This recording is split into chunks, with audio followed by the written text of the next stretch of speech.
வணக்கம் நண்பர்களே.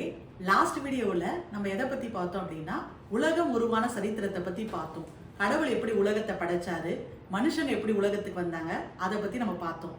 இந்த வீடியோவில் நம்ம எதை பற்றி பார்க்க போகிறோம்னா, கடவுள் படைச்சார் இல்லையா மனுஷங்களை, அவங்கள ஏதேன் என்ற ஒரு தோட்டத்தில் வைக்கிறாரு.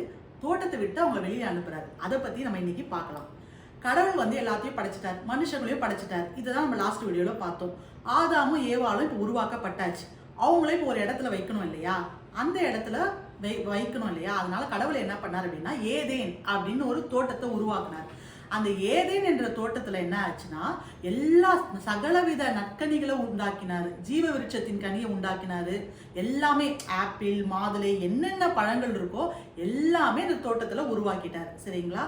அதுக்கப்புறம் கடவுள் இன்னொன்னையும் உருவாக்கினார். நன்மை தீமை அறியத்தக்க மரம் அப்படின்னு சொல்லிட்டு அதையும் உருவாக்கிட்டார். தோட்டத்து நடுவுல உருவாக்கிட்டார். அப்ப ஆதாமையும் ஏவாளையும் கடவுள் கூப்பிட்டு சொல்றாரு, நீங்க இந்த தோட்டத்துல இருக்க எல்லா பழங்களையும் சாப்பிடலாம், ஆனா அதோ தோட்டத்து நடுவுல இருக்குல்ல, அந்த நன்மை தீமை அறியத்தக்க பழத்தை மட்டும் நீங்க சாப்பிடவே கூடாது. அந்த மரத்துல இருக்க பழத்தை மட்டும் நீங்க சாப்பிடவே கூடாது அப்படின்னு கடவுள் சொல்றாரு. இவங்களும் சரின்னு சொல்லி விட்டுறாங்க.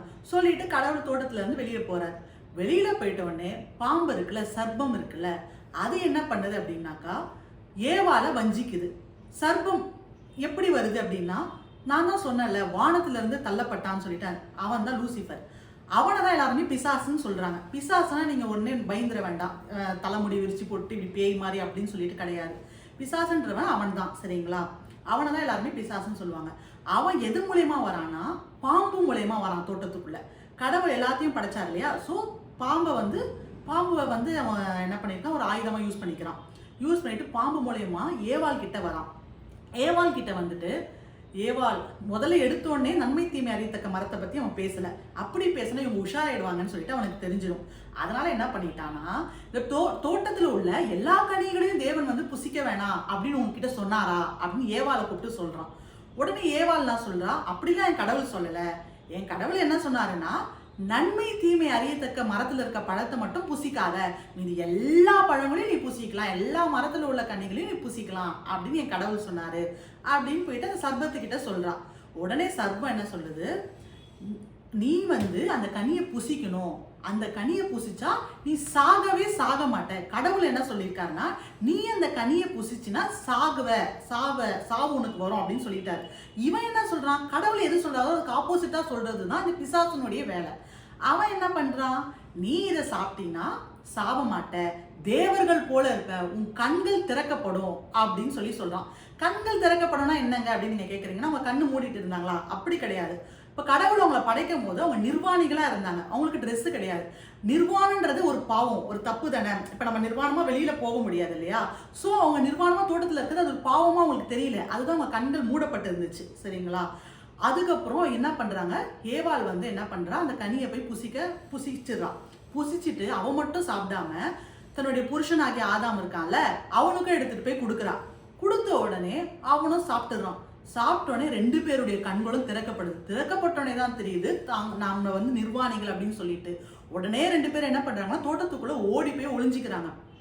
ஓடி போய் ஒளிஞ்ச உடனே கடவுள் வரார். கடவுள் ஆதாம் அப்படின்னு கூப்பிடுறாரு. கூப்பிட்ட உடனே அவன் என்ன பண்றான், அவனால கடவுள் முன்னாடி வர முடியுமா? உடனே அவன் என்ன பண்றான், கடவுளே நாங்க நிர்வாணிகளா இருக்கோம் ஏசப்பா, எங்களால வர முடியாது அப்படின்னு. உனக்கு நிர்வாணி சொன்னது யாருப்பா அப்படின்னு கடவுள் கேட்கிறார்.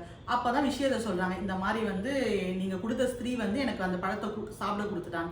ஸ்திரீயை கேட்டா சர்ப்பம் தான் என்னை வஞ்சித்தது, அதனால நான் அந்த கனியை சாப்பிட்டுட்டேன் அப்படின்னு மாத்தி மாத்தி ஒருத்தர் மேல ஒருத்தர் போட்டு கொடுத்துருக்காங்க. அந்த நேரத்துல கடவுள் கிட்ட மன்னிப்பு கேட்டிருந்தா கூட கடவுள் மன்னிச்சிருப்பாரு. ஆனா ஒருத்தர் குற்றம் சொல்லி இந்த மாதிரி சொல்லிட்டு இருக்காங்க. உடனே கடவுள் என்ன பண்றாரு, இந்த சர்ப்பத்தை சபிக்கிறாரு. சகல காட்டு மிருகங்களிலும் சகல நாட்டு மிருகங்களிலும் நீ சபிக்கப்பட்டு இருப்ப அப்படின்னு சொல்லிட்டாரு. அதனால நீ உயிரோடு இருக்கனால என்ன பண்ணுவ, ஊர்ந்துதான் போவ, நீ நடக்க மாட்ட. பாம்பெல்லாம் என்ன பண்ணுது, ஊர்ந்து தானே போகுது, ஊர்ந்து தான் போவ அப்படின்னு சொல்லி சாபம் விட்டுறாரு. உன் வித்துக்கும் ஸ்திரீயின் வித்துக்கும் பகை உண்டாக்குவேன் அப்படின்னு கடவுள் சாபம் விட்டுறாரு. அதுக்கப்புறம் என்ன சொல்றாருன்னா, ஏவாளை கூப்பிடுறாரு. நீ பிரசவிக்கும் போது நீ பிரசவிக்கிறாளே, அப்போ உன்னுடைய வலியை கடுமையாக்குவேன். அந்த ஏவாளின் சாபம் தான் இப்போ வரைக்கும் பெண்களுக்கு நமக்கு இருக்கு. ஸோ நம்மளுக்கு டெலிவரி ஆகும்போது அதிக பெயின் இருக்கு இல்லையா. எதனாலனா கடவுள் அன்னைக்கு ஏவாளுக்கு விட்ட சாபத்தினால தான் இப்போ வரைக்கும் பெண்களுக்கு டெலிவரினா அப்படி ஒரு பெயின் இருக்கு. சரிங்களா. அப்படின்னு கடவுள் சொல்லிட்டார். ஆதாம்க்கு என்ன சொல்லிட்டாருன்னா, நீ மண்ணா இருக்கிற, நீ மண்ணுல இருந்து வந்ததுனால நீ மண்ணுக்கு திரும்புவ, நீ என்ன பண்ணு, தோட்டத்தை விட்டு வெளியில போயிட்டு உன் வேர்வையை சிந்தி உழைச்சி சாப்பிடு அப்படின்னு சொல்லிட்டு கடவுள் சொல்லிடுறாரு. ஒழுங்கா அவங்க இருந்திருந்தா என்ன பண்ணிருக்கலாம், ஏதேன் தோட்டத்திலே உட்காந்து கடவுளை ஆராதிச்சுட்டு அந்த சந்தோஷமா அந்த கனியெல்லாம் புசிச்சிருக்கலாம். ஆனா சர்ப்பம் வஞ்சித்ததுனால அவங்க எல்லாருமே என்ன பண்ணாங்க, தோட்டத்தை விட்டு வெளியே அனுப்புனாங்க. கடவுள் என்ன பண்ணாரு, இவங்க எல்லாரையுமே தோட்டத்தை விட்டு வெளியே அனுப்பிட்டு அந்த தோட்டத்துக்குள்ள மறுபடியும் யாரும் வராதபடிக்கு காவல் போட்டார். ஸோ அதனாலதான் என்ன ஆயிடுச்சுன்னா, நம்ம எல்லாருமே ஒரு ஸ்டேஜுக்கு அப்புறம் கடவுள் நமக்கு நியமிச்ச ஆயுசு காலத்துக்கு அப்புறம் நம்ம சாகுறோம். ஒருவேளை அந்த ஆதாமும் ஏவாளும் தப்பு பண்ணாம இருந்துச்சு, நன்மை தீமை அறியாதக்க மரத்தின் பழங்களை சாப்பிடாம இருந்திருந்தாங்கன்னா அவங்களுக்கு சாவே வந்திருக்காது. இன்ன வரைக்கும் உயிரோடு இருப்பாங்க. இன்ன வரைக்கும் இல்லை, கடவுளுடைய வருகை வரைக்கும் உயிரோட தான் இருந்திருப்பாங்க. ஸோ அப்படி அவங்க தப்பு செஞ்சனால தான் சாவு, அதாச்சும் மரணம் அப்படின்றது ஒன்று நியமிக்கப்பட்டது. ஸோ மறுபடியும் அந்த தோட்டத்துக்குள்ள யாரும் போயிடக்கூடாதுன்னு சொல்லிட்டு கடவுள் என்ன பண்றது, கேருபீன்களையும் சுடரொளி பட்டயங்களையும் காவலா வைக்கிறார். கேருபீன் அப்படின்னா என்ன கேட்டீங்கன்னா தூதர்கள் அப்படின்னு வச்சுக்கோங்களேன். தூதர்கள் வச்சு வேற யாருமே அந்த தோட்டத்துக்குள்ள நுழையக்கூடாது அப்படின்னு சொல்லிட்டு காவல்படுத்திடுறாரு. இப்படிதான் என்ன ஆயிடுச்சுன்னா, தோட்டத்தை விட்டு ஆதாமும் ஏவாளும் துரத்தப்பட்டாங்க. இன்னைக்கு நம்ம ஒரு இன்ட்ரெஸ்டிங்கான ஒரு விஷயத்தை பத்தி பார்த்தோம். நெக்ஸ்ட் வீடியோல இதே மாதிரி வேற ஒரு இன்ட்ரெஸ்டிங்கான விஷயத்த நம்ம பார்ப்போம். அது வரைக்கும் காத்துருங்க. நன்றி.